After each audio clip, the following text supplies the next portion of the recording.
Ngeprank adalah istilah yang akrab dengan dunia anak muda masa kini. Tema prank pun banyak dibuat menjadi konten di berbagai platform dan sangat digemari di belahan dunia manapun. Sebut saja acara TV yang terkenal, Just for Love Gags yang berasal dari Kanada. Mulai tayang dari tahun 2000 dan hingga sekarang videonya masih beredar di mana-mana. Acara ini memuat lelucon dengan cara mengerjai orang-orang di jalanan dan merekamnya secara diam-diam. Lalu ada juga acara Impractical Jokers dari Amerika yang mengusung konsep perlombaan, di mana 4 pembawa acaranya saling mengerjai dan melibatkan orang-orang di sekitar mereka secara spontan. Dan masih banyak sekali acara-acara TV yang serupa dan masih viral hingga sekarang. Namun sekarang, prank bukan lagi sekedar acara TV. Prank sudah menjadi bagian dari pergaulan anak-anak muda, baik untuk dijadikan konten maupun hanya keisengan kepada teman-temannya. Ada kalanya prank ini merugikan orang lain, sehingga mengharuskan pelaku prank berurusan dengan hukum. Pada tahun 2020, seorang content creator membuat konten dengan membagi-bagikan bingkisan pada masa pandemi. Ternyata berisi sampah dan batu. Atas perbuatannya, konten creator tersebut ditangkap dan dihukum karena dianggap melakukan penghinaan. Belum lama ini, anak-anak SMA membuat laporan teror bom palsu di sebuah mal di Jakarta Utara. Teror bom palsu ini bermula dari niat beberapa teman yang ingin mengerjai temannya dengan mengaku sebagai salah satu teroris dan memasang bom di mal terkenal. Karena ketakutan, teman yang dikerjai langsung mengirim pesan kepada admin media sosial dan langsung dilakukan pengecekan oleh aparat kepolisian. Setelah dipastikan laporannya palsu, polisi melacak dan menangkap 6 pelajar SMA tersebut dan memproses secara hukum. Masih banyak perbuatan-perbuatan prank yang pada akhirnya harus berurusan dengan hukum, baik yang dibuat sebagai konten maupun perbuatan iseng kepada teman-teman. Jadi, apa kata Alkitab tentang prank? Bolehkah orang Kristen melakukan prank? Dan yang lebih menarik lagi, apakah Tuhan Yesus pernah melakukan prank? Kita harus definisikan dulu apa itu artinya prank. Dalam bahasa Inggris, prank berarti lelucon, kelakar, gurauan, seloroh, dan sebagainya. Dengan kata lain, prank adalah perbuatan atau perkataan yang bermuatan humor. Namun, tidak mudah untuk mendefinisikan humor. Karena bagi beberapa orang dan dalam taraf tertentu, ada aspek subjektif dalam pengenalan seseorang terhadap humor. Jadi, apa yang dianggap lucu belum tentu lucu bagi orang lain. Dalam studi psikologi dan filsafat, humor punya unsur keganjilan dalam natur atau sifatnya. Humor bisa didefinisikan sebagai ide, gambar, teks, ataupun peristiwa yang ganjil tapi menjadi menyenangkan dan bisa dinikmati. Sekarang kita bisa berusaha menjawab pertanyaan, apakah Tuhan Yesus sosok yang humoris? Ini salah satu pertanyaan yang logis namun tidak mudah untuk dijawab. Tentu dengan keyakinan dan dari pembacaan Alkitab yang sederhana, kita bisa meyakini bahwa Tuhan Yesus adalah sosok yang humoris. Sebagai contoh, melalui peristiwa yang dicatat oleh ketiga Injil, saat itu anak-anak kecil dibawa kepada Tuhan Yesus. Markus mencatat dengan lebih detail bahwa Tuhan Yesus memeluk atau menggendong anak-anak tersebut sambil memberkati mereka. Nah, dari gestur ini kita meyakini Tuhan Yesus adalah pribadi yang menyenangkan karena anak-anak itu mau dipeluk dan digendong dan diizinkan oleh orang tuanya. Walaupun kita tidak mengetahui dengan detail perkataan dan suasana yang terbangun saat itu, namun kita bisa meyakini itu adalah peristiwa yang menyenangkan. Dan Tuhan Yesus adalah pribadi yang menyenangkan. Kita percaya karakter dan pengalaman menyenangkan ini dinikmati setidaknya oleh para murid selama 3,5 tahun mengiringi Tuhan Yesus. Karakter Tuhan Yesus yang humoris bisa kita dapatkan lebih utuh melalui pengajarannya. Dengan teori keganjilan, kita bisa mendapatkan sisi humoris dari Tuhan Yesus melalui pengajarannya di Bukit oleh Matius. Kepada para pendengarnya, Tuhan Yesus mengajarkan Saat mereka sedang mempersembahkan di atas mezbah, namun teringat dengan masalah dengan saudaranya, maka mereka harus meninggalkan persembahannya dan berdamai dulu dengan saudara tersebut. Ini terdapat dalam Matius 5 ayat 23 sampai 24. Konteks geografis pengajaran ini terjadi di daerah Galilea. Berarti Tuhan Yesus mengajarkan kepada orang-orang yang tinggal di Galilea, termasuk seluruh daerah di mana pada waktu itu berdatangan juga orang-orang dari berbagai daerah untuk meninggalkan persembahan mereka yang sedang mereka persembahkan di hadapan para imam dan kembali ke Galilea yang jaraknya kira-kira 112 km untuk berdamai dulu dengan saudaranya. Bagi orang saat itu, hal ini adalah skenario yang humoris, apalagi membayangkan para imam yang kebingungan ditinggal begitu saja oleh orang-orang yang sedang mempersembahkan persembahan di mezbah.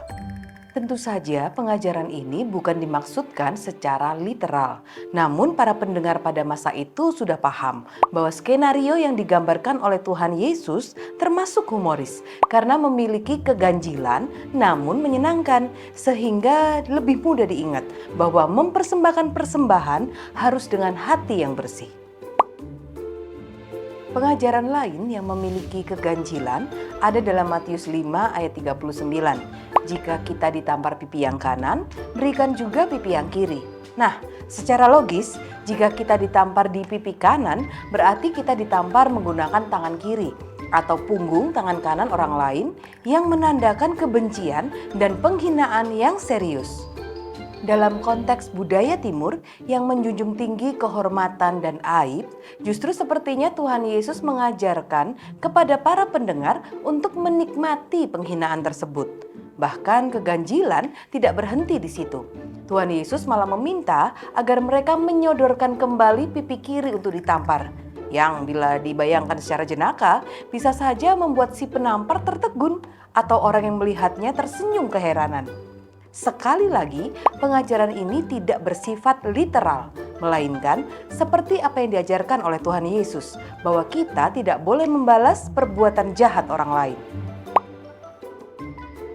Pengajaran berikutnya bersifat humoris juga, namun memiliki makna yang mirip dan melengkapi ilustrasi sebelumnya. Tuhan Yesus mengajarkan jika ada orang yang menginginkan baju kita, maka kita harus serahkan baju beserta jubah kita dalam Matius 5 ayat 40. Nah, konteks saat itu orang biasanya menggunakan dua rangkap pakaian, yaitu baju dan jubah. Jika keduanya diberikan, maka konsekuensinya orang itu akan telanjang tanpa pakaian saat dia tiba di pengadilan. Hal ini tentu terdengar ganjil di telinga pendengar karena ketelanjangan di depan umum adalah aib di budaya Yahudi. Masih ada beberapa contoh perkataan dan pengajaran Tuhan Yesus yang bersifat humoris karena memiliki keganjilan yang keluar dari pola budaya Yahudi. Sebagai guru agung, Tuhan Yesus menyadari bahwa humor dapat dipakai untuk mempertegas pengajarannya dalam menyampaikan kebenaran Allah. Jadi, Allah kita dalam diri Tuhan Yesus adalah pribadi yang humoris. Namun, jika dibandingkan dengan prank yang dilakukan anak-anak muda yang membuat mereka berurusan dengan hukum, terlihat perbedaan unsur dalam humor yang ditampilkan. Prank yang dilakukan sehingga berurusan dengan hukum biasanya dilakukan untuk membuat malu atau merugikan orang lain. Sebut saja prank membagikan bingkisan pada saat pandemi. Orang-orang di jalanan yang diberikan bingkisan tentunya sangat senang dan berharap bingkisan itu berisi sesuatu yang bermanfaat. Namun, mereka merasa dipermalukan dan dihina karena pada kenyataannya hanya berisi sampah dan batu. Demikian juga prank laporan bom di mal di Jakarta. Sekelompok anak remaja yang ingin mengerjai temannya merugikan pihak mal karena teror bom yang disebarkan. Berbeda dengan Tuhan Yesus, dalam pengajarannya, Tuhan Yesus tidak membuat malu atau merugikan pihak manapun. Malahan dengan humor-humor yang terkandung dalam pengajarannya, orang-orang yang paham dengan budaya sehari-hari yang diangkat oleh Tuhan Yesus pasti akan tersenyum dalam hati dan menikmati setiap perkataan Tuhan. Hal ini terbukti saat Matius mencatat reaksi para pendengar. Dikatakan mereka takjub Sebab Tuhan Yesus mengajar seperti orang yang berkuasa. Perhatikan, tidak ada yang dipermalukan atau dirugikan sama sekali. Banyak konten creator yang membuat konten prank biasanya dengan tujuan mencari uang atau keisengan anak-anak remaja hanya untuk memuaskan diri sendiri dengan cara mempermalukan temannya. Semua tujuan ini berakhir pada diri sendiri. Ini yang berbeda dengan Tuhan Yesus. Ia mengajar dengan humor untuk mempertegas pesan kebenaran Allah dan menggenapi rencana Allah. Ilustrasi baju dan jubah dipakai oleh Tuhan Yesus untuk mengajarkan kebenaran agar kita tidak membalas kejahatan orang lain. Dalam hikmat ilahinya, Tuhan Yesus menggunakan kejadian sehari-hari agar bisa dimengerti dan keganjilan humoris untuk menangkap perhatian para pendengarnya.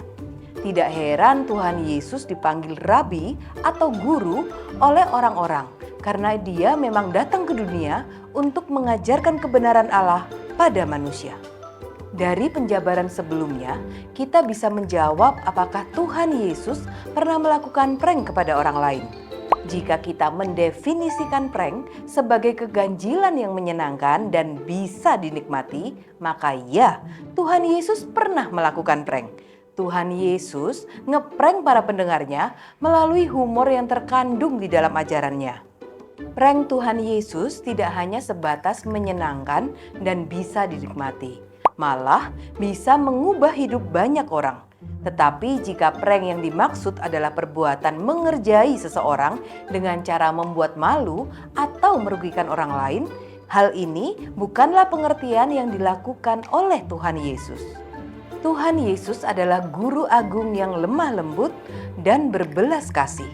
Maka ia akan mengajar dengan cara-cara yang lembut dan berkuasa, bukan merugikan orang lain. Membedakan prank yang benar atau salah bisa dipandang dari cara dan tujuannya. Berkaca dari Tuhan Yesus, jika prank dilakukan tanpa membuat malu atau merugikan orang lain dan bisa membangun orang lain, maka itu adalah prank yang benar. Seperti yang dilakukan oleh acara TV Just for Love Gags, mereka ngeprank orang lain tanpa membuat malu atau merugikan orang lain. Namun, pada akhirnya para kru TV mengekspos identitas mereka sendiri. Dan ketika orang-orang tahu bahwa mereka diprank oleh salah satu acara TV terkenal, mereka merasa senang. Dan ini pun bagian dari membangun orang lain. Kita bersyukur bahwa kita memiliki Allah yang humoris dalam diri Tuhan Yesus. Karakter humoris dalam diri Allah dibagikan kepada kita sehingga orang percaya tidak harus melulu hidup dalam keseriusan. Dan memang kita menyadari dalam diri kita ada karakter humoris dan kita pun menyukai humor. Seperti Tuhan Yesus, biarlah kita menggunakan karakter humoris kita untuk membangun orang lain dan menggenapi tujuan Allah. Mau tahu lebih banyak tentang Worldview? Tunggu video kami selanjutnya.